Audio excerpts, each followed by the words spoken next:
You think the hunt starts with movement, but it doesn't. It starts long before that. In the stillness, in the quiet breathing, in the eyes that don't blink. The jungle is loud, but the one who survives is silent.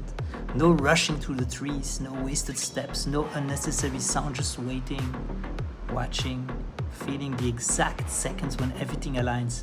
The body doesn't hesitate, he knows. One step, one breath, bam, one strike. And then silence again. Because nothing in nature announces itself before it acts.